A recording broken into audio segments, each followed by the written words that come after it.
नमस्ते। आज हम रॉन्डा बर्न के उस 21 दिन के प्रोग्राम का एक एक दिन करके पूरा ब्यौरा देखेंगे, जिसे दौलत को आकर्षित करने वाली आदतें बनाने के लिए ही डिजाइन किया गया है। समझिए, ये आपकी पैसों के लेकर सोच बदलने की एक सीधी साधी गाइड है। तो ये रहा हमारा प्लान। हम इस 21 दिन की यात्रा को 3 हफ्तों में बांटकर समझेंगे, ताकि ये जानना आसान हो जाए कि कैसे हर कदम अगले कदम की तैयारी करता है। देखिए, सबसे पहले हमें इस पूरे प्रोग्राम के पीछे का जो सबसे जरूरी आइडिया है, उसे पकड़ना होगा। आपकी जो भी फाइनेंशियल सिचुएशन है, वो सीधे सीधे आपके विचारों का नतीजा है। मतलब, ये बाहरी हालातों के बारे में कम और आपकी अंदरूनी दुनिया के बारे में ज्यादा है। और ये बात बिल्कुल पते की है। अगर आप अपनी बाहरी परिस्थितियों को बदलना चाहते हैं, तो आपको सबसे पहले अपने अंदर की सोच को बदलना होगा। आपके बैंक खाते में जो है, वो असल में आपके दिमाग में जो चल रहा है, उसी का तो आईना है। तो चलिए शुरू करते हैं पहले हफ्ते से।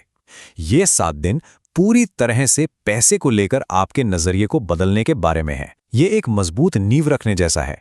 अगर ये नींव पक्की हो गई, तो बाकी सब कुछ अपने आप सही जगह पर आ जाएगा। पहले दिन का मकसद है अपनी इच्छाओं को लेकर एकदम क्रिस्टल क्लियर हो जाना। ये सिर्फ सपने देखने के बारे में नहीं है, बल्कि अपनी चाहतों को कागज पर उतारने के बारे में है। एक पूरी लिस्ट बनाकर आप यूनिवर्स को साफ साफ बता रहे हैं कि आपको क्या चाहिए। दूसरे दिन की ये एक्सरसाइज एक बहुत ही जबरदस्त मेंटल फ्लिप है। ये खर्च करने की फीलिंग को पाने की फीलिंग में बदल देती है। हर बार जब पैसा आपकी जेब से जाता है, तो आप अपने दिमाग को ये यकीन करने के लिए ट्रेन करते हैं कि उससे कहीं ज्यादा पैसा आ रहा है। ये कमी की सोच को बहुतायत की सोच में बदलने का एक खेल है। तीसरा दिन अपने सीमित विश्वासों को फिर से प्रोग्राम करने के बारे में है, और इसका जरिया है दोहराव।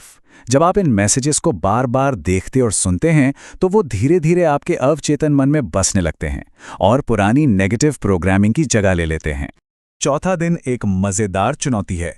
ये आपके दिमाग को सिर्फ इच्छाओं पर ध्यान केंद्रित करने के लिए प्रशिक्षित करने के बारे में है, कमियों पर नहीं।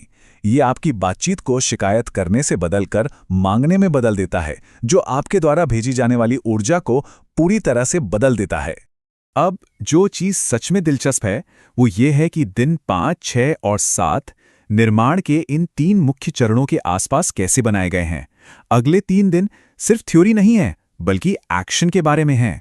ये टेबल बताता है कि अगले 3 दिनों में हम मांगे, विश्वास करें, पाएं की प्रक्रिया को असल में कैसे करेंगे। हर दिन एक खास कदम पर ध्यान केंद्रित करता है, जिससे हम इस प्रक्रिया में पूरी तरह से डूब जाते हैं।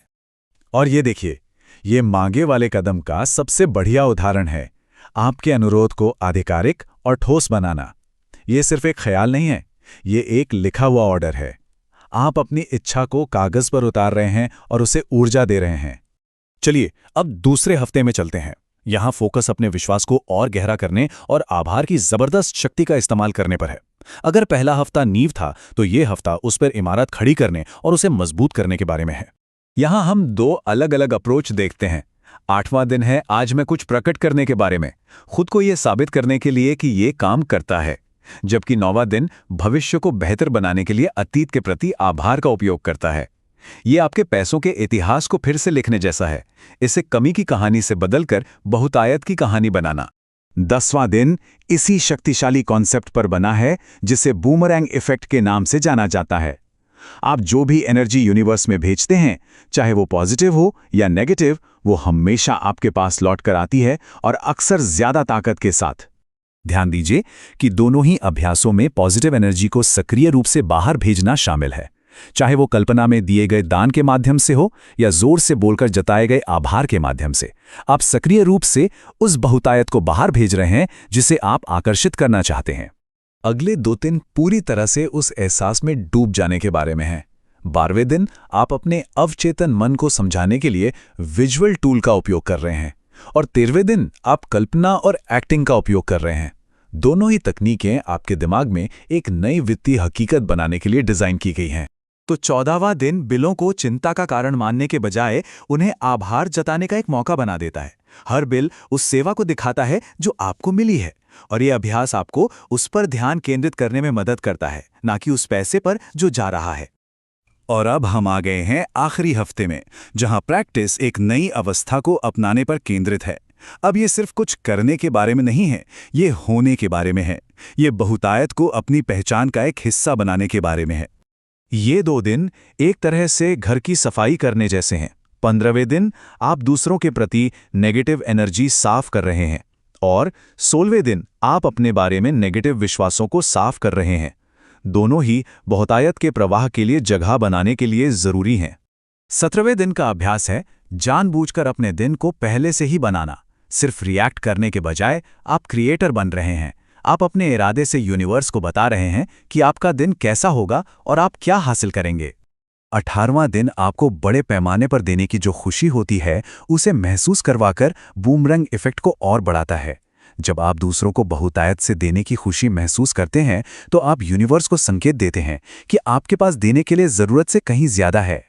आखिरी प्रैक्टिस हमें वापस आभार पर लाती है, लेकिन भविष्य बनाने के लिए एक जबरदस्त मोड़ के साथ। ये सिर्फ उसके लिए आभारी होने के बारे में नहीं है जो अतीत में मिला है, बल्कि उसके लिए पहले से ही आभारी होने के बारे में है जो भविष्य में आने वाला है। और ये तस्वीर इस पूरे प्रोग्राम के अंतिम लक्ष्य को दर्शाती है, एक सहज और प्रचुर वास्तविकता। यह संघर्ष करने के बारे में नहीं है, बल्कि अपने विचारों को इस तरह से अलाइन करने के बारे में है कि धन आसानी से आपके जीवन में बहने लगे। इस 21 दिन के मैनुअल ने एक साफ रास्ता तो दिखा दिया है, लेकिन याद रखिए, बदलाव जानने से नहीं बल्कि करने से आता है। तो आपका पहला कदम क्या होगा?